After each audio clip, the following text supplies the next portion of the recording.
சன்மார்க்கம் என்பது சும்மா இல்லை, சுத்த சன்மார்க்கம், கலப்படம் கிடையாது. புத்தன் என்ன சொன்னான்? எல்லா துன்பங்களுக்கும் என்ன காரணம்? ஆசை. சித்தர்கள் என்ன சொன்னார்கள்? எல்லா துன்பங்களுக்கும் எது காரணம்? ஆசை. உலகில் மொத்தம் எத்தனை ஆசைகள் உண்டு? 3 ஆசைகள். சொல்லுங்க. மண்ணாசை, பொன்னாசை. இந்த 3 ஆசைகள் தான் எல்லா துன்பங்களுக்கு காரணம் என்று புத்தன் சொன்னான், சித்தர்கள் சொன்னார்கள், ஞானிகள் சொன்னார்கள். இந்த நாட்டில் எல்லோரும் சொன்னது என்ன? ஆசையை கட்டுப்படுத்து. ஆசைதான் அழிவிற்கு காரணம். மனிதனை அழிவிற்கு கொண்டு போகிற ஆசைகள் எது? 3 ஆசைகள்: மண்ணாசை, பெண்ணாசை, பொன்னாசை. 4வது ஒரு ஆசை இருக்கிறது, நப்பாசை.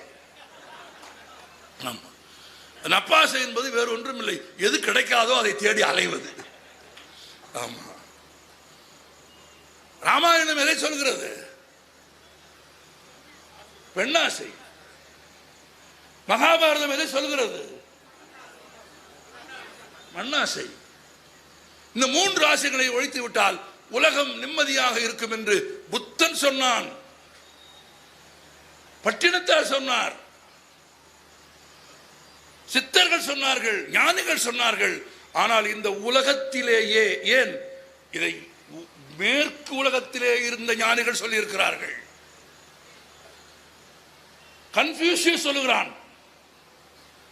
சீன அறிஞர்கள், உலகின் எல்லா அறிஞர்களும், நான் இன்னும் சொல்லுகிறேன், சிந்தனை என்று துவங்கிய காலத்திலிருந்து, எழுத்து பிறந்த காலத்திலே இருந்து, சுவடிகளில், புத்தகங்களில், காகிதங்களில், விலங்குகளின் தோள்களில், உலோகங்களில், கற்களில், பனையோலைகளில் மனிதன் சிந்தனையெல்லாம் எழுதி வைத்த காலத்தில் இருந்து 19ஆம் நூற்றாண்டில் வள்ளல் பெருமான் வாய் திறக்கிற வரையில் உலகின் எல்லா ஞானிகளும் சொன்னது ஆசையே அழிவுக்கு காரணம். ஆனால் வள்ளலார் தான் முதலில் சொன்னார், எல்லா துன்பங்களுக்கு காரணம் ஆசை இல்லை, பசி என்றார். இது நீங்கள் அப்படி 2 பேர் 4 பேர் கைதட்டி தெரிந்து கொள்கிற விஷயம் இல்லை. அதில் ரொம்ப ஆழமான கருத்து இருக்கிறது. ஆசையை விட பசிதான் துன்பங்களுக்கு காரணம் என்றால் அதை நிறுவ வேண்டும். வள்ளலார் நிறுவினார். எப்படி நிறுவினார்? ஆசை ஒரு குறிப்பிட்ட வயதில், ஒரு குறிப்பிட்ட பருவத்தில் வரும், பிறகு போகும். பசி போகுமா? வந்த நாளிலிருந்து போகாது. தாயின் கருவில் இருக்கிற போதே உங்களுக்கு பசிக்க ஆரம்பித்து விடுகிறது. உங்கள் பசிக்கான உணவை நீங்கள் எங்கே இருந்து எடுக்கிறீர்கள்? தாயின் உங்களுக்கான பசிக்கான உணவை கருவறையிலே இருக்கும் போது நீங்கள் எங்கே இருந்து எடுக்கிறீர்கள்? தாயிடமிருந்து. இந்த உலகத்திற்கு வெளியே வந்து தொப்புள் கொடி துண்டிக்கப்பட்ட அந்த கணத்தில் இருந்து உங்களுக்கு என்ன ஆரம்பிக்கிறது? சொல்ல மாட்டீங்களா? தெரியாம தான் கேட்கிறேன்.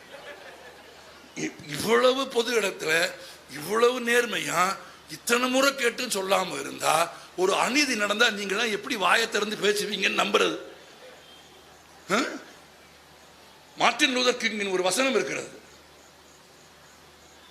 மார்ட்டின் லூதர் கிங்கின் ஒரு வசனம் இருக்கிறது. இந்த உலகத்தின் மிகப்பெரிய துன்பங்களுக்கெல்லாம் காரணம் தீயவர்களின் செயல்கள் அல்ல, நல்லவர்களின் மௌனம் என்றார். தொப்புள் கொடி அறுக்கப்பட்ட உடனேயே தோன்றுவதன் பெயர் என்ன? பசி. அதை வள்ளல் பெருமான் இல்லை, பட்டினத்தார் எப்படி பாடினார்? அன்னையிட்ட தீ அடிவயிற்றில் என்று பாடினார். பிறந்த கணத்தில் பிடிக்கிற பசி மரணம் நிற்கிற வரையில், உயிர் பிரிகிற வரையில் போகுமா? போகாது. ஆனால் ஆசை வரும், போகும். அப்படியானால் எல்லா துன்பங்களுக்கு காரணம் ஆசையா பசியா? பசி. ஆசை வரும், போகும். பசி வந்தால் போகவே போகாது. ஆசை மானத்தை இழக்க செய்யும். ஆசை பொருளை இழக்க செய்யும். ஆனால் உயிரை பறிக்காமல் விட்டுவிட்டு போய்விடும். சரியா? ஆசை ஒருவேளை உங்களை கொல்லாமல் விட்டுவிட்டு போனாலும் போய்விடும். நாட்டுக்கு ஆசைப்பட்ட பிறகும் திருதராஷ்டிரன் வாழத்தானே செய்தான், சாகவில்லையே. ஆசை கொல்லாது, ஆசை பறிக்கும், அவமானப்படுத்தும், கொல்லாது. ஆனால் பசி கொல்லும். கொல்லும். பசிக்கு முன்பு காமத்தின் பசி நிற்குமா?